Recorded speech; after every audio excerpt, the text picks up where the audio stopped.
ओबीसीच्या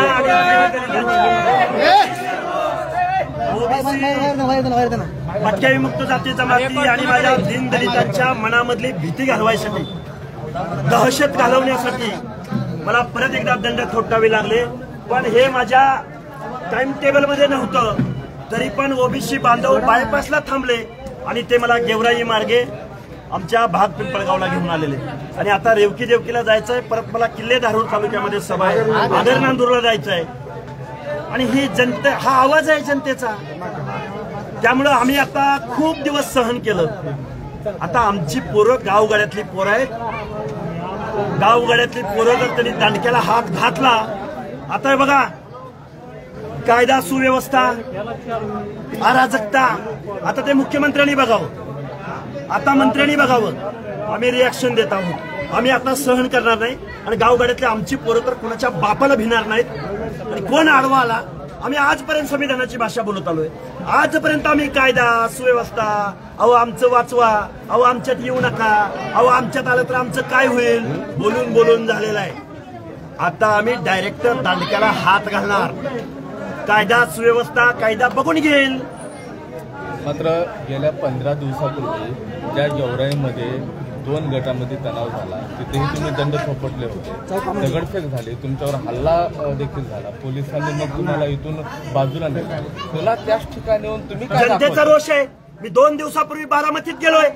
बारामतीतल्या चौकात ज्या शरद पवारांनी, सुप्रिया सुळेंनी, रोहित पवारांनी, अजितदादा पवारांच्या ह्या आमदारांनी ज्या मनोज जरांगेचा बागलबुवा महाराष्ट्राच्या मानगुटीवर बसवला, ओबीसीचं आरक्षण संपवलं, त्या बारामतीत दंड थोपटलेत.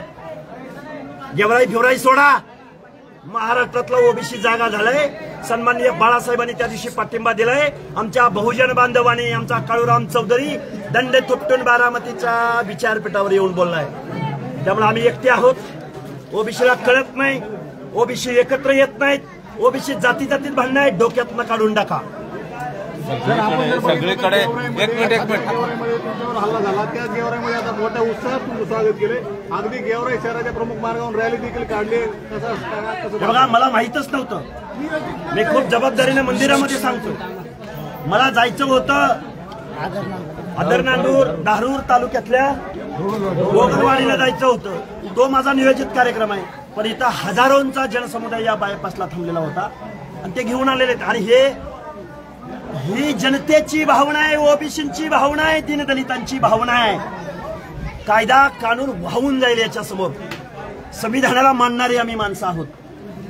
ज्या देवाधिकांना जमला नाही तो न्याय आम्हाला बाबासाहेबांनी दिलेला होता. आणि तो न्याय स्वतःला क्षत्रिय म्हणणाऱ्या, जात वर्चस्वाची भाषा बोलणाऱ्या माणसांनी तो आमचा न्याय, आमचं ताट, आमच्या अनाथ माती कालवण्याचं काम केलंय. त्यांना आम्ही जशाच तसं उत्तर देतो. राज्याच्या कानाकोपऱ्यामध्ये फक्त हाकी आणि हाकेच दिसत आहेत या ओबीसी आरक्षण बसावं. मात्र दुसरीकडे जर बघितलं, पंकजा मुंडे असतील, छगन भुजबळ असतील, इतर नेते दिसत नाहीत. हाकींनी पुढाकार घ्यावा असा हे सगळे बोलतील, योग्य वेळी बोलतील, योग्य ठिकाणी बोलतील.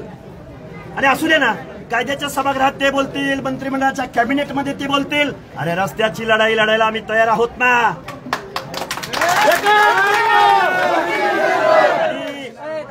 त्यांनाही बोलावं लागेल, त्यांनाही बोलावं लागेल. आज आठवण येते ती स्वर्गीय गोपीनाथराव मुंडेंची. पक्ष पार्टी याच्या पलीकडे जाऊन गावगाड्यातल्या दीनदलितांचा, ओबीसींचा, भटक्यांचा आवाज बनणारे गोपीनाथराव मुंडे होते. आणि अधिकारवाणीने सगळ्यांना सांगणारे गोपीनाथराव मुंडे होते. आज त्यांची उणीव भासते. माननीय छगनरावजी भुजबळ बोलतायत, पण त्यांना ट्रोल करायचा प्रयत्न करतोय. पण गावगाड्यातले आम्ही पोरं सगळी तयार आहोत. अजून लय बोलायचं आहे. आता कुठं एक एक शब्द यायला लागलाय, लय बोलायचंय त्याला. तो आम्हाला स्ट्रीट डॉग म्हणला. धनगर समाजाच्या मेंढपाळाच्या एका पोराला कुत्र्याची उपमा देणारा हा हरामखोर आमदार. अरे तुला मतं किती दिली आम्ही? कोण आमदार आहेत नाव सांगा. अरे तू काय कुठला विजय पंडित? आता आमचा विद्रोह आहे. अरे बॅच झालं तुमचं आता नाव घेणं, तुमच्यासमोर हुजरेगिरी करणं. अरे साल्यानो, आमच्या मतावर तुम्ही आमचं आरक्षण घालवलं. आता आम्ही शिव्या नव, आमच्या जर शिव्या चालू झाल्या तर तुमच्या ज्या 28.5 किलो त्या बांडगुळाला जरांगे पाटलाच्या विरोधात. अरे जरांगे पाटलाच्या सांगण्यावरनं सरकारनं GR काढला ना. बॅनरबाजी केली. आम्ही आता सरकार जरांगे आमदार हा जगन्नाथाचा रथ आहे. परत एकदा सांगतो, इथं सखा पाटलाचा पराभव जॉर्ज फर्नांडिसनं केलाय, इंदिरा गांधीचा पराभव केलाय. एकदा जर बहुजन एकवटला माझ्या फुले शाहू आंबेडकरांच्या महाराष्ट्रातला, तर तुमचं पळता भोई थोडी नाही केली तर नाव नाव नाव लावणार नाही नाव. हाके सर, आज पुन्हा गेवराईमध्ये बॅनरबाजी पाहायला मिळते. चलो मुंबईच्या बॅनरवरनं तुमच्यात आणि पंडितांमध्ये वादविवाद पाहायला मिळाला. आज पुन्हा विजयाच्या बॅनर विजय पंडित यांनी गेवराईमध्ये लावले. त्याला एकच सांगणे, तुला आम्ही मतदान दिलं, तू आमदार झाला म्हणून तू आमच्या कानात उदक सोडलं का?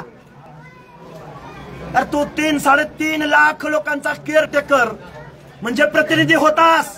अरे लाज वाटायला पाहिजे होती तुला. आमच्या ओबीसीच्या आरक्षणाबद्दल एकही शब्द न बोलता तू बेकायदा मागणीला पाठिंबा दिला. आता तू येच मत मागायला, आम्ही पण आहे तू पण आहे. जे लक्ष्मण हाके जे आहेत ते संवैधानिक भाषा बोलवतात, त्यांची भाषा आता असंवैधानिक झाली. तुम्ही दंडुक्याची भाषा का मिळाली? तुम्हाला नामदेव ढसाळ माहिती आहेत? फाय फाउंडेशनचा पुरस्कार मिळालेला अमेरिकेच्या, त्यांना सुद्धा विद्रोहाची भाषा बोलावी लागली. तुम्हाला उचल्याकार लक्ष्मण माने माहिती आहेत, ज्यांना पद्मश्री अवॉर्ड मिळाले? तो माणूस सुद्धा बोलताना आमचा विद्रोह आहे, आमची वेदना आहे. इथल्या आमदारांना, खासदारांना, विधानसभेला, अर्थमंत्र्याला आजही आमची वेदना त्यांच्यापर्यंत पोहोचली नाही. तोपर्यंत आमचं त्यांनी आरक्षण संपवलंय. दंड थोपटणं, एकेरी भाषेत वाक्यप्रयोग करणं, गाड्यावरती उभं राहणं, दांडके काढणं, हा कसला विद्रोह आहे? हा विद्रोह आहे. कारण ज्यांना संविधानाची भाषा समजत नाही त्यांना त्यांच्याच भाषेत उत्तर देणारी आम्ही माणसं आहोत. ज्या गावच्या बाबळी त्याच गावच्या बोरी. पाऊल तुमचं पण म्हणायचं महाराष्ट्रामध्ये. अरे ऐकणारच नसतील तर करायचं काय? स्थानिक आमदारांना काय इशारा असेल? इशारा स्थानिक आमदारांना काय? स्थानिक आमदार नाही, त्यांच्या बापाला आम्ही इशारा देऊन आलोय बारामतीत. आमची मतं जर जागी झाली आणि तिथं सुद्धा आम्हीच आहोत. अरे आमचं लय शोषण केलं हो यांनी, लय शोषण केलं, लय. बाबासाहेबांनी आम्हाला सांगितलं होतं तुम्हाला राज्यकर्ती जमात बनायचं आहे, आणि हे साले सत्तेतनं पैसा, पैशातनं सत्ता, पुन्हा कारखाने, कारखान्यातनं हजारो कोटीची माया. यांच्या घरात काय अफीमचा धंदा आहे का? काय धंदा यांचा? हजारो कोटी रुपये यांच्याकडे येतात. हा विद्रोह आहे गावगाड्यातल्या ओबीसीचा, दीनदलितांचा, आदिवासींचा. धन्यवाद.